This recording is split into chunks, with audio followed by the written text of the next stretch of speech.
Hi, Davi here, and today we have a new episode in the art review series. And today we'll be checking out the work of Shigenori Soejima. Now, it's actually my first time hearing of this guy, and I found him because of some of your comments.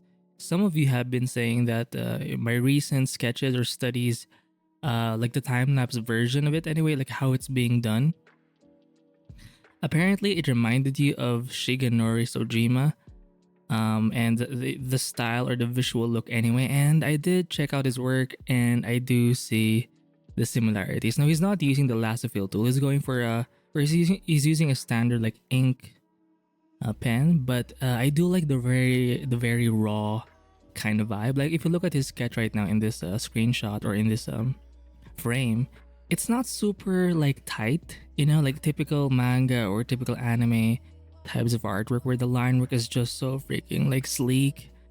Sometimes it's not even the ink, like even before that, like the pencil stage. Sometimes it just looks so just more not presentable, but just clean. And so you don't often see these types of work. I'm not saying he can't do more finished looking stuff or more cleaner work. He does, but I just like that, especially in his time lapse videos, because a lot of them are sketches, right? Especially the black and white ones. It's just nice seeing that. And now that I found this guy, or I realize now that I've seen that he exists, I do have like a sort of a what's a I'm looking for a word like ally, ally. I just have someone who's kind of like me, and it feels good if you know someone who's kind of like you. And this guy's pretty famous, I guess. I do know this game. Like I've seen the fan art of it, or some technically some fan art porn of it as well, like 2D or 3D videos of it, art porn videos. I also know Catherine is like I think it's this chick, I believe. It's also a kind of an adult game. But anyway, so you can have this approach, and like it's not bad to have a more raw and not maybe sketchy is not a word. It's just more hands-on. I mean, we all use hands, but anyway, the point is, I do recommend you check out this guy as well, especially if you're really digging the last of those sketches I've been doing, and you're that type of person as well. I think this guy is definitely someone to check out. Now let's just go through a bunch of time-lapse videos, because I did find a few on YouTube. So if you watch him sketch, it is if you watch him, he's not using a lasso fill, but is using like a standard like ink pen. But it's not. He's very direct. If he does the ink basically in one layer, and he'll roughly place the face and every kind of body part, but he'll also erase within that layer as well. So he's not the type of person who will do the who will like pencil and then like he won't do the layer after layer after layer thing. He's very direct with his sketches anyway. I mean, he does have more finished looking work, which is good, but obviously this is the type of work that I find more appealing and that I can actually relate to a bit. So here you can actually see him use a negative shape. So instead of drawing the actual shoulder, he'll just add this red value. It's a darker value to sort of make the shoulder pop up without having to use line. And now you can actually see him render the face a bit more. And in a lot of his black and white sketches, it's very minimal, kind of like this. I also know he has been influenced by like a lot of things. For example, fashion design, the fashion models you see in magazines. I think that has, like he mentioned in this video here, in this short film or short documentary of his sort of career, that he has been influenced by real life stuff, like daily types of stuff as well, like people, but also like fashion recently anyway, or based on this video of like fashion magazines and how like the models would pose. And you'll see it in his other more finished work, like colored or rendered work. Like the way they pose, it's very similar to actual like a magazine fashion types of models. And even before that, he also mentioned how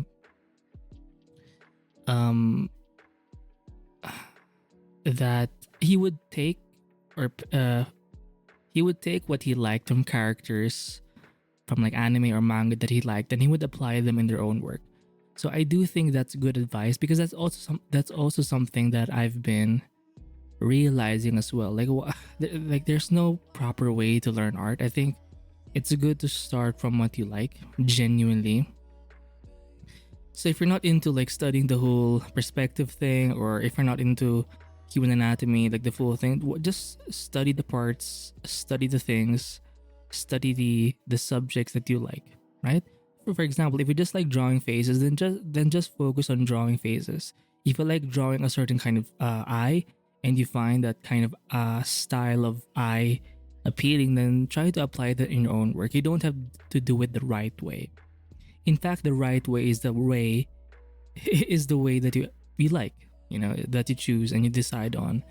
So I do think that's a proper and more efficient and more personal approach, and I think it's more fun that way.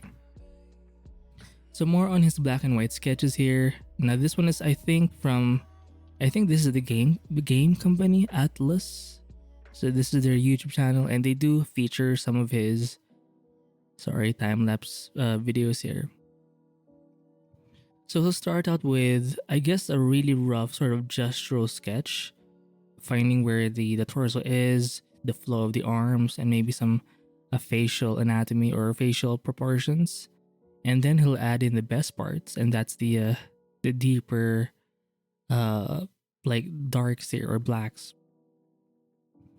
And he'll eventually erase. You can actually see him do it now, where he'll erase the initial like gestural sketches. He's not doing it in like another layer. He's doing it in the same layer. And I do like this approach. It's very like direct, very raw. And I think you get to keep that energy in the beginning if you do things this way, or a lot of the energy sort of contained if you don't do the whole layer thing. I'm not saying don't use layers. What I'm saying is sometimes when you overdo it, when you have an entire like series of steps and series of layers, it just expands the whole process, and you kind of lose the energy. Like you're so distant, it seems, from the actual artwork, right? So I think at least once in a while doing stuff like this, where it's just like close to one layer, doing everything all at once, I think is very beneficial. I mean, eventually he'll add some gray values, but he'll do that after he has done this phase where it's just black and white. And that's something that I've also been really diving into, because it's just cool. First of all, it's cool to look at, and second, you don't really have to think as much. You don't have to think about like the gray values, color rendering, textures, and all of those things. And yeah, it also looks cool. Like after the whole thing, I mean, look at how cool this is already kind of looking. And again, you're already finding that you can't really see the initial. I mean, some of it is still there. The initial sketch where it's just very gestural. He'll eventually just paint over that phase essentially, and there's a bit of rendering, kind of like an ink drawing, right, happening, and he'll add some like fade out lines coming from the darker areas.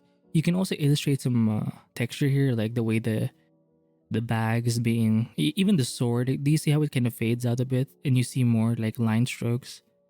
So yeah, even in this stage, it's starting to not starting. It already looks good at this stage, and then everything else is more of a complementary thing. Look at how he's doing that. He's just painting over it, right? It's either black or white, and look at how good it looks. And if you look at the line work, it's not like just one line, to say it all. Like sometimes they'll go back and forth, and it seems it's just more raw. I'm trying to find another word for raw, like just more direct maybe, right? It's just fun. Like you're either picking white or black, and you can sort of render, but not render in a way where you have like all sorts of like values and colors. It's just black and white and shapey. It's just shapes, really. And so I do see the similarities. I do have a similar approach, except I'm not really used to drawing with a like a basic round hard brush. I kind of got into the whole lasso fill thing, but it's essentially the same approach. just a different tool. And I think you can make this process a bit easier if you know how shadows work, right? For example, if you look at the back part of this or the under part of this dog, and the leg furthest from this guy, like it's all black, you know, so you don't have to detail or yeah, you don't have to detail everything. You can just mark it or fill that whole area with just black. And that's something I also need to develop more, is knowing when something ought to be just black. You know, it's not always about the shadow. It's just, it just saves time, number one, and it also adds a bit of massing, because if all you do is like if there are no like huge shapes of like black, it seems like a contour drawing, and it seems it's going to look a bit flat, and I don't like that look. But if you look at this guy's work, if you do see this balance of like some contour line or work, it's not really, it's kind of a line, right? But it's also balanced with the like these really big shapes of black, right? So I think that's something I want to apply into my own work as well. And then he'll add the gray in the end, but it's more of a, like, it's very secondary. Like he could have just left it to black and white and it would still look cool. But even if you add some grays, add some color, add some rendering, it would still, it would look better, sure, but it's all based on the original black and white. So I think you can, I think if there's one skill you should really invest on, it's learning how to illustrate something in the most simplistic level. And I think it's the black and white kind of approach that really helps. So I will link all of these in the description below. Oh shit, I can hear the audio. Oh my god. Right? Look at how it's not super clean, right? Kind of like me, but a bit more detailed, obviously. And, you know, he's way better with the faces and all. And it's all like imaginary. I think he also mentioned it in the documentary too. Hopefully I'm right. But to learn how to draw things. I'm not sure if I heard it from another analysis video of his work, but to basically try to draw things from imagination. So hopefully he did say that. But yeah, and that's the big difference between me and him. I'm still very reliant. I'm not saying don't use reference. What I'm saying is I'm not experienced enough like he is to just go in and just start conceptualizing, right? Like, I don't have a good foundation, a good base of experience. But again, look at how good it looks with just black and white, right? And look at how it's, let's look at the beginning parts here, right? And it all works out in the end. Look at how messy the stage is, right? It's really just a push and pull between black and white. Like, should this be black? Should this be white? And you basically have to push through that entire process. And but here's the thing, it's not even a complicated process. So in a way, it's not as like heavy on the mind or on the soul. So I think it's a good exercise, or not just exercise, but an actual approach for your like day-to-day artwork, right? And he did add this sort of a grayscale, and then he did add the red background to make it pop out even more, which I am doing too with my thumbnails, except it's not red, it's yellow, because obviously that's my channel's theme. But oh shit, one day. But look, by the way, thank you for, because a couple of you did mention this guy's name, and I was so glad to be introduced to this guy. Now in this case, he's drawing the white in the black. Again, when you're doing this sort of white and black thing, you have to understand negative shapes. You can illustrate something without having to use a line or a contour. So it's really it's about contrast, right? If something is black and it's against something white, you're creating an edge essentially. For example, this part of the coat is in black, and in the left hand side you can see like the vest, it's in white. So there is technically no line there, but you can imagine align automatically because of that contrast between black and white. And I think it takes some time to get that intuition to know which one's which, but I think I'm starting to get a bit more developed.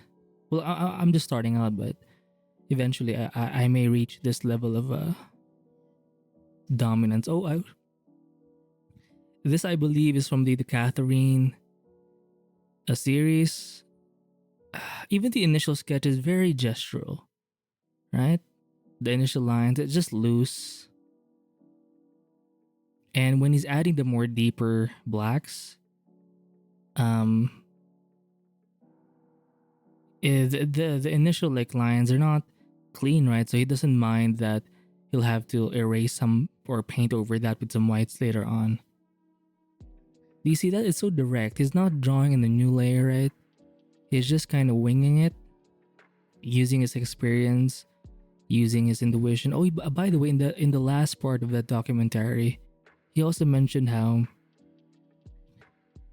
he doesn't believe or he doesn't feel that you should because he mentioned that what you draw is a reflection, I guess, of what you subconsciously or unconsciously already know.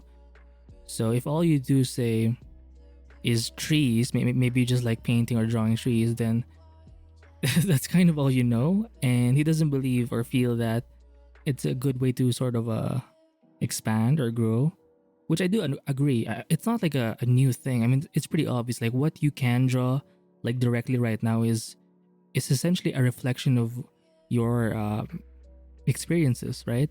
So let's say for me right now, I can't really do what he's doing right now, where I can just like jump in and start drawing faces or like portraits. And the reason why is because I haven't done that. I haven't taken that journey, right? So obviously the solution here, as he mentioned, is to challenge yourself, to be open to essentially challenging yourself with exploring subjects that you can't draw, that you actually want to draw but just can't.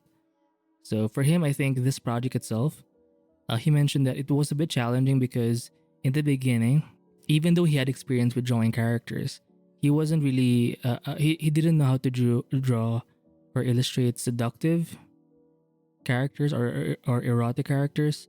So at his first, like in his first like sketches, they felt a bit bland, I believe, and it didn't feel like they were like seductive or hot in any way or kind of attractive.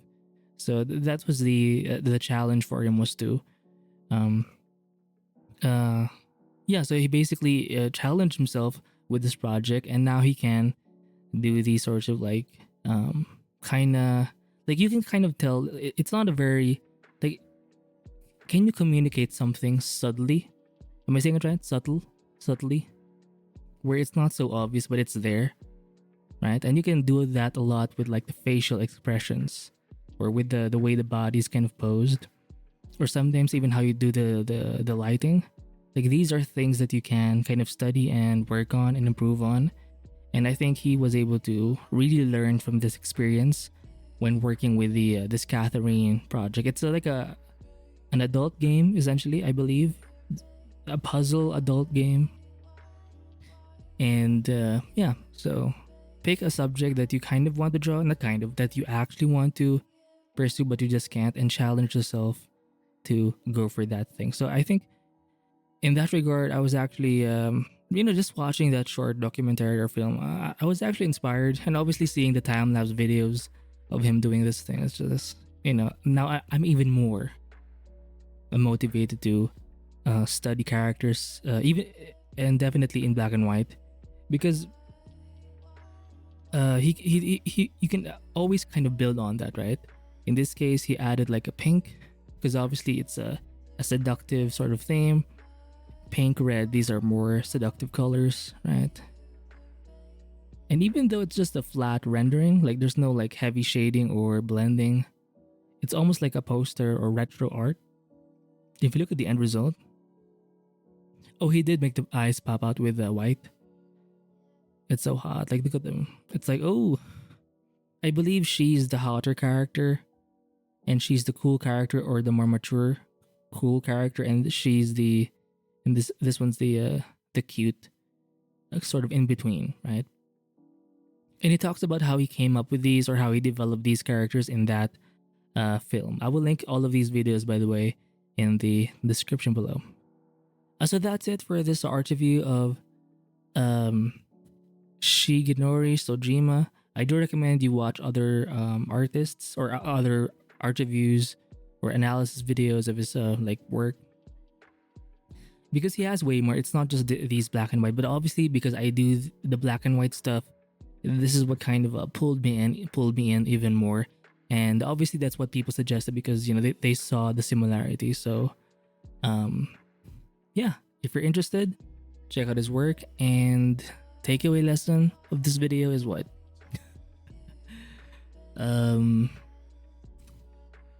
Well, yeah, pick if you like a certain art style, if you like the way how something is done by an artist, then try to copy or incorporate that thing into your own work. You don't have to take in everything, just pick and choose, right?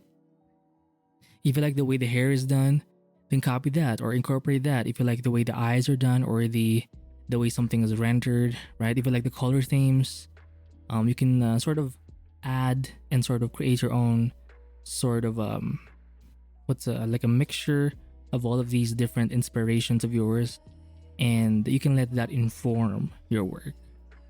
And aside from that, I think it's good to challenge yourself by doing something that's out of your comfort zone.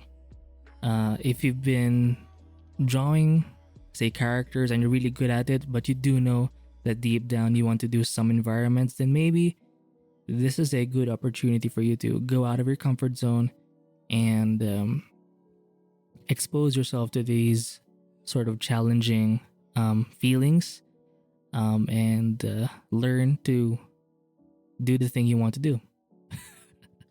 Hopefully this video has helped you in some way, because I'm kind of sort of because I'm just seeing this guy for the first time, so I'm like, oh, I'm sort of just taking his work in, right? And I'm just feeling the emotions right now. So, but yeah, you will definitely see how this video will affect me, because I'm going to be pumping out more videos, more art process videos of me doing this thing and really getting good with characters. And you'll see me do them in black and white, and you'll see me build up first in black and white, and then I'll be adding some flats, and then eventually I'll be like painting and rendering the thing. Like I can see the fucking future right now, and it's fucking amazing. But yeah, anyway, that's it for this art review. I'll see you in the next one. Bye.